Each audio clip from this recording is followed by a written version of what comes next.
Hi guys, welcome to Reen's Place. Today I am making some beef and barley soup. It's a cold day here in northeastern Pennsylvania, like every other day. And I thought this would be nice. I have some leftover pot roast and a little bit of gravy that I made the other night. So I just, before I put the pot roast away, what I did was I had the intent of making the beef and barley soup. So I just chopped it real small, put it in the container, and put the leftover gravy on top of it. And then here I cut up a medium onion. Everything is finely diced. You can do it as big or as small as you like. I like it small. Finely diced medium to large onion. That's about 3 small stalks of celery, finely diced, and about maybe 3/4 of a cup of carrots, finely diced. I also have here some minced garlic, salt and pepper. I have some olive oil going, heating up in a pan behind me. I brought up some beef broth, some onion soup mix. I have some pearled barley.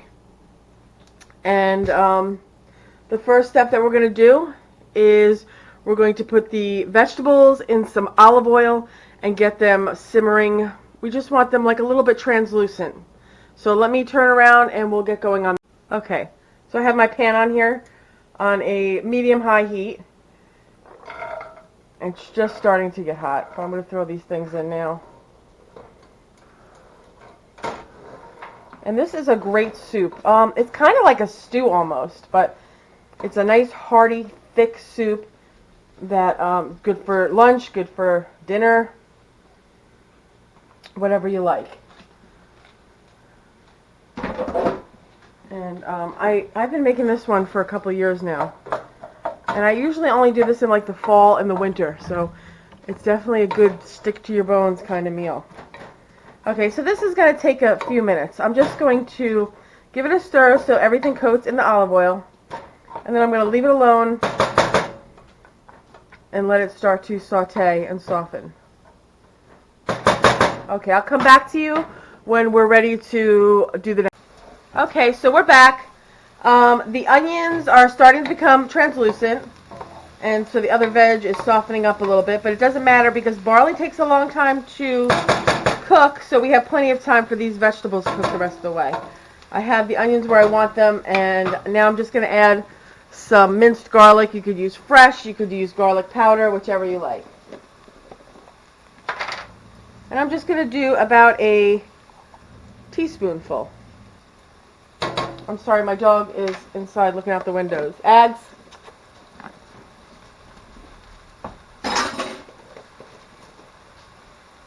Okay, so put the garlic in. We're going to give that a stir.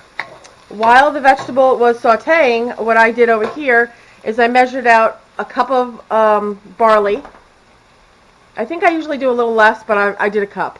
So I did a cup, and I just put it in this bowl, and I rinsed it a few times. Just run water on it, and then tilt the bowl out. And sorry about that. We had some camera problems.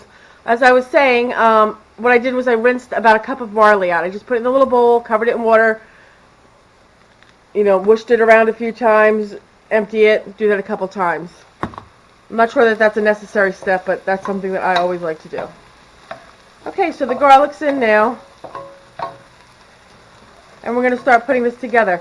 It's pretty much dump everything in and then let it simmer.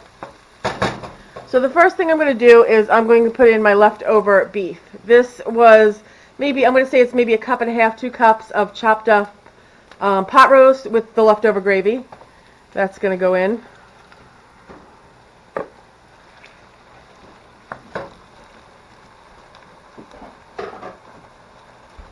And like I said, when I put this away, I had the intention of making this soup, so I just chopped it really, really small because that's how I like it in my soup.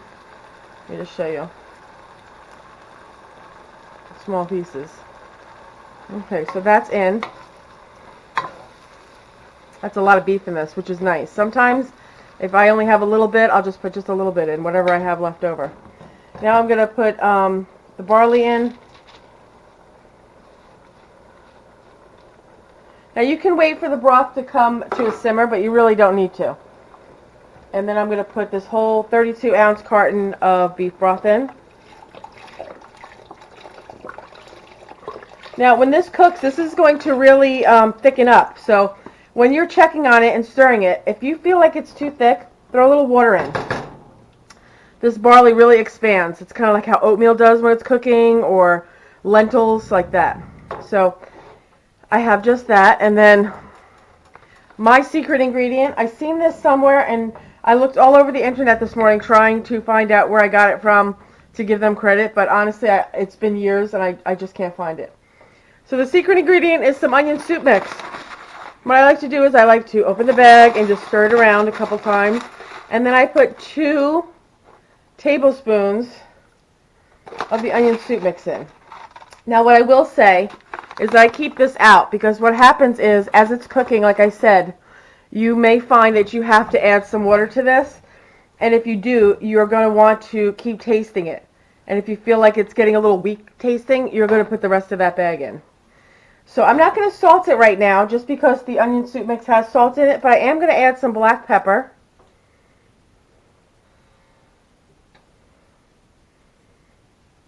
I'll put this to the side. And again, when I taste it, if I feel like it needs some salt, I'll add some in there. So now I'm just going to watch this. When it comes up to a boil, I'm going to stir it again, put the top on it, and then I'm going to put it on a simmer. And it's going to go, I'm going to say 45-50 minutes at least. So I will pause here. I'll show you when it comes to a boil, and we'll give it a stir. We'll look at it again, and then we'll put it on. Okay, we're back. It took about 4 minutes, 3-4 minutes, and we have a nice rolling boil here. So I'm just going to lower this to a medium-low, give it a nice little stir.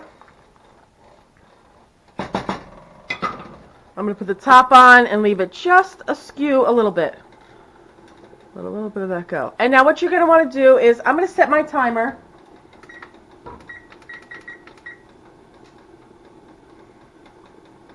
Whoops. I'm going to set it for 40 minutes. But what I'm going to tell you is that about every 10 to 15, maybe every 15 minutes, come back, give it a stir, and check the liquid level. If you feel like it's getting too thick, it's like pasta. It needs room to, it needs water or liquid to expand. So just take a look at it, and you want it to be thick, but you don't want it to be dry. So not like rice. So what you're going to do is come back in about 10 to 15 minutes, give it a stir, and again, check how much liquid is left in the pot. I will bring you back when I come and check on it. Okay guys, we're back. It's been 45 minutes. I'm having a little bit of trouble with my camera, so I couldn't come back the last 15 minutes. But all I did was look through the glass like I did last time, and everything was going good. So this is the first time I'm taking it off. Ooh, you should smell what it smells like in here. So this is yummy looking, super thick. I don't know if I want it like this. I'm going to take a little taste and see if I need to season it anyway. Oh my god. I wish you had smell-o-vision. It is so, so yummy smelling in here. I'm just going to blow on it a little bit so I don't burn my face off.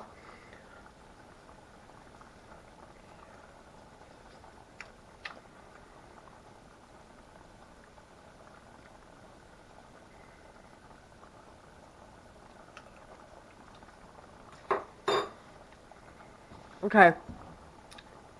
The barley's still got a tiny bit of a bite on it. I think I'm going to let it go for a couple more minutes, maybe 10 more minutes. I'm debating, right? It tastes beautiful. I don't think I need to add anything to it, honestly. I'm debating right now whether or not I want to put a little bit of water in here, which I think I am going to do. And I think I am going to put the rest of the onion soup mix in, only because I'm adding the water. So basically, onion soup mix is onions and beef broth with a few spices added in.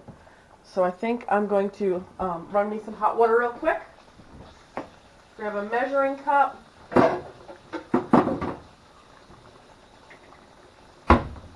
Okay, my water's getting hot, so I'm going to look at the soup real quick. I'm going to see. I think there's probably... That was 1 and a little bit, and there's still more in the packet. But I'm going to just give that a little bit. Because it tastes really good right now. I don't think it needs anything, honestly. but I don't want with the water, I don't want it to be a watered down flavor when we add the hot water to it. Let me see if that's hot enough to get going.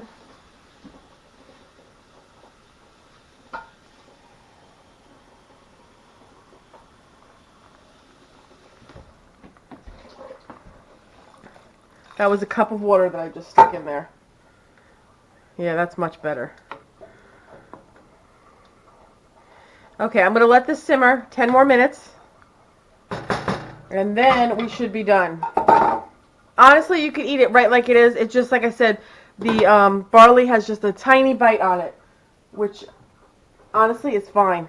But I'm going to let it go a couple more minutes. So, I'll be back. We're almost there. Okay, guys, I'm back. It finished up about, my timer went off about a minute or two ago, but I was getting a delivery at the time. Amazon came. They like to park on the street and then run, literally run down the driveway. Scares the crap out of me every time. But anyway, dogs are just calming down, so I thought I'd come back and show you what we're, how we're looking here. It's super thick and yummy. You could put extra broth in here, but I think I'm going to leave it. I mean, we added that extra cup of water before. And, oh my god, it looks so good. I'm going to put a little tiny bit in this ramekin and have a little taste. Now, I don't know why I don't make... you know what? I do know why I don't make this very often. I don't make it very often because it needs, you know, the meat. And I usually, if I have a lot of meat left over, I'll usually use it to make another whole meal, like a stew or something. But this was, you know, a little bit of meat. I wish you could smell what my kitchen smells like. Unbelievable. Okay, I'm just going to grab the spoon. Have a little taste. It's so hot. Now, if you like carrots, you could put more carrots in. If you don't like carrots, you can leave them out. Like, any of the ingredients you basically could leave out if you don't like. I'm sorry about the... I don't even know... Okay, that's my hand. The lighting in my kitchen, especially in wintertime, is horrible. Okay, so let me see what I got. Try not to burn myself. Mmm. It is really so good. I usually like salt and pepper my food when I eat it. I honestly don't think this needs anything. What you taste really nicely is that beef flavor. And you know, like the onions, the garlic, the celery, all that together is just such a good flavor. Mmm. It really is so good. I think I'm going to, I'm definitely going to keep some of this out in my refrigerator and enjoy it this week for lunch. But I'm going to put some of it in the freezer. This is one soup because it's so hearty, and barley is like a tough grain. And so if you don't cook, you know, if you don't cook it to a mush, like it still has a little bit of a bite to it, but it's delicious. This is how I like it. If you've never had barley before, it kind of reminds me of like a rice, but I think it has more of a bite to it than rice does. But what I was going to say is what I just got is I just bought these containers off of Amazon. Now, I don't have an affiliate or nothing like this, but they are the Dura Home Deli Container Combo Pack is what I got. So what you get in here, you get, let's see, 16 8-ounce containers, 16 16-ounce containers, and 12 quart or 32-ounce containers. So what I think I'm going to do is I'm going to put some of it in smaller containers and freeze those for, you know, maybe when I don't feel good or I feel lazy or I just want something quick for lunch. I'll have it already made. This big pack, I think it was like $17, and if you have Prime, it is a Prime item, so free shipping on it. But all right, guys, I'm going to let the soup cool down. Let me go back so you can see it again. I'm going to let it cool down. I'll put some in my fridge, some in my freezer. And this is seriously so good. I think I'm going to have to make a loaf of bread to go with this. If you guys watch my channel, you'll know that I usually make rolls, and it's a super yummy, soft yeast roll that I make, and it's so good. However, with this kind of soup, I like a dense, like hearty bread with it, and I have a recipe. It came with my old Wolfgang Puck bread machine, which I still have, and it's for a white bread, but I'm telling you, it's super dense. So I think I'm going to make that recipe, because I'll make it as a loaf. I'll let it cook right into the bread machine, and when you slice that thing up, that'll be great with this. So look out for that video. That'll be my Wolfgang Puck white bread video. Alright guys, I hope you enjoy this. Hope you give this recipe a try. If you don't, you're going to surely be missing out. But yeah, give this a try. If you have any questions, leave it below. And I will put the ingredients in the description box. Again, I don't really measure stuff out, but I can kind of give you an idea of what I used. But I hope you guys enjoy it. Give it a try. Please like and share this video. And if you haven't done so already, please hit that red subscribe button. Come back for more recipes, and we're also going to be doing Christmas cookies this week. Thanks for watching.